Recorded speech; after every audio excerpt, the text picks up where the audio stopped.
Hey guys, first post here. I'm starting this channel as a way to introduce myself to financial modeling, also get better at presentation. So with those two goals in mind, I'm going to start us off. And I currently work in the growth space in biotech and hoping to switch to consulting, and a lot of consulting roles require a bit of a financially model background, so that is what catapulted me into starting this. As you see here, my first project right now is going to be Amgen, starting out with first the investor deck, and also I already started this, but just also downloaded their financial report, and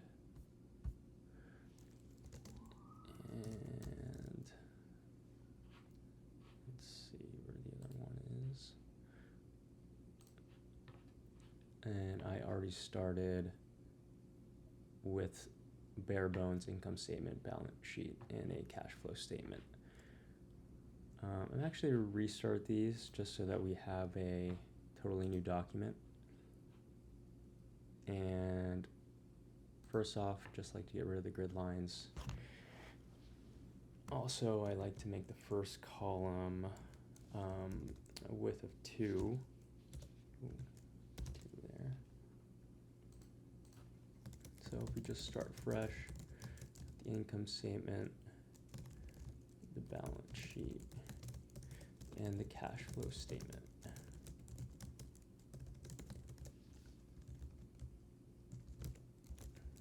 And just going across, we'll start from old to new in the investor deck, if I'm not mistaken. Also the 10K, the oldest one is 2022, so we'll start there. And so put 31st, 2022.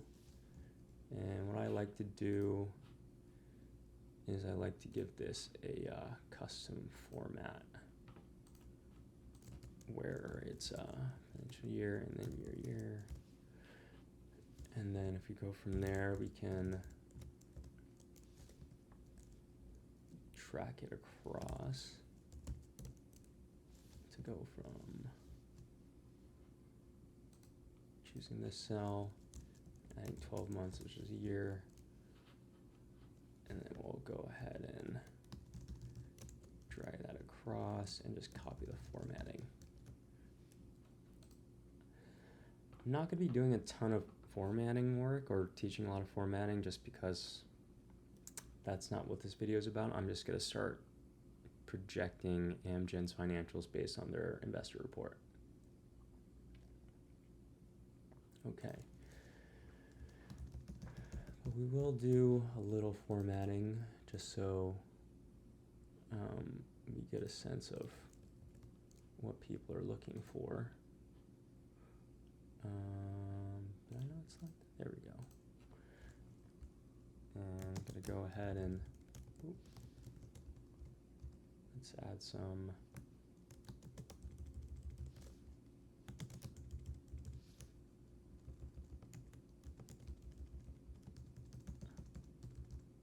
paint that formatting there. And I've heard that people for formatting lines, the preference is to put it on the top of the cell. So just keep that in mind. And then also going to link these directly to the cells up top. And then again, copy formatting. That's the one part I didn't quite get, because when you do it on the top, then you have to copy both this cell and the cell below to get the underline.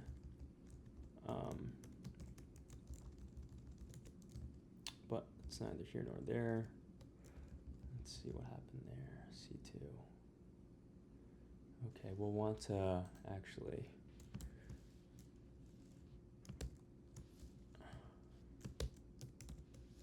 anchor that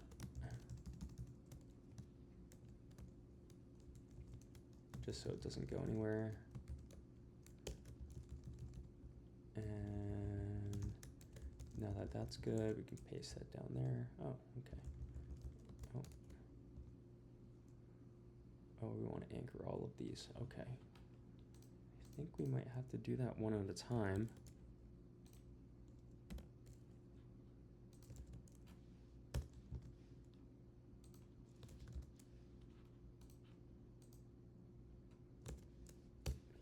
It's no problem.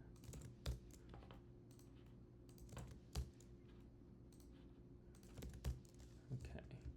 Now that they're fully anchored, let's go ahead and copy and paste that down. Then and then we'll just also copy this formatting here and bold these.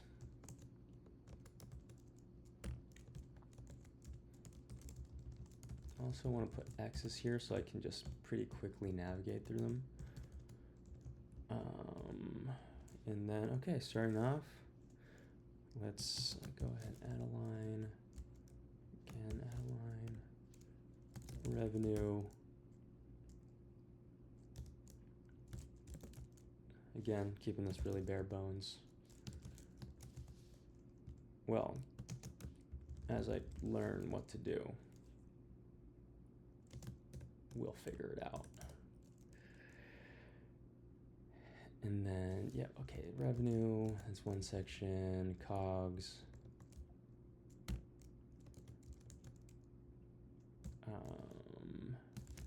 Operate, so SG&A, I'll actually spell that out. And administrative.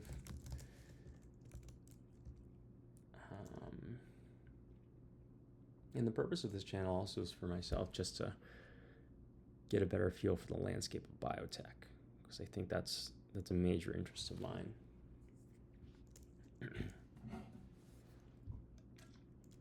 Let's see, and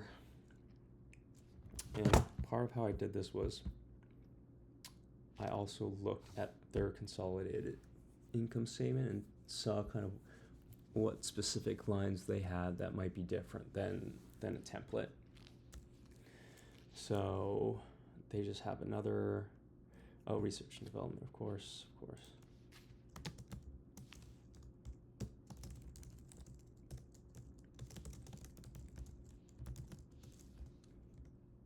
Other, again here. Other, total operating. Yeah, and then we'll just add that. Actually, do we need to add up the operating expense before we... Yeah. I kind of thought we just subtracted it. Let's do that. We'll do a catch-all if we need. Come in, and this is, we'll do that. Revenue. And here they called it cost of sales versus COGS, so why not? And I don't know if I'll be able to do this all in one sitting, but I'll release them as I finish. So operating income, and what comes after operating income? Interest, expense, tax expense,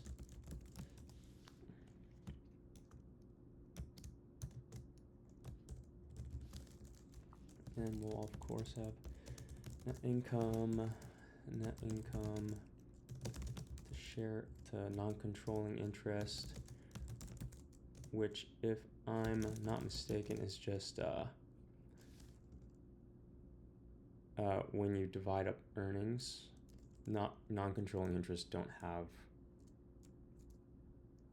like ownership in the company, so I think they have shares, but they don't get a say in the way that the company direction. So I might have shares in, a big tech company, but I technically have zero say, obviously, in what that tech company does, because that would be kind of crazy. Okay, so, and I found out Control U is how you enter a cell in a MacBook. It took me a while to figure that out, but we're there.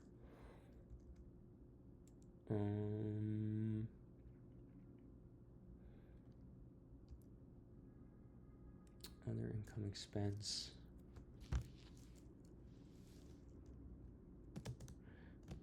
I love how it's just called other income expense. Like what does that mean? Okay, and then income. So I'm assuming income for income tax. This is just kind of a intermediary. Yeah, we'll go ahead and add that in. Income for, or like pre-tax income, maybe. Pre-tax income. And please let me know if any of this is incorrect, because like I said, I'm still working some of this out, but yo, let's just do it. Provision for income taxes. No idea what this means, but it seems like, you know, from there to here, it's a subtraction.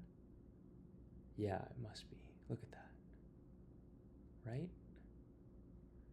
Or am I tripping? Provision for income taxes. I think this is the tax expense, so we're just gonna put a note here for income tax. Okay, for income taxes. I don't know why my Excel does that sometimes when I switch screens too. Like, watch this. Okay, didn't happen that time, but earnings per share, total revenues. Why is this total revenues? Why are there two total revenues lines? Okay, that's interesting too, but we'll get there, don't worry.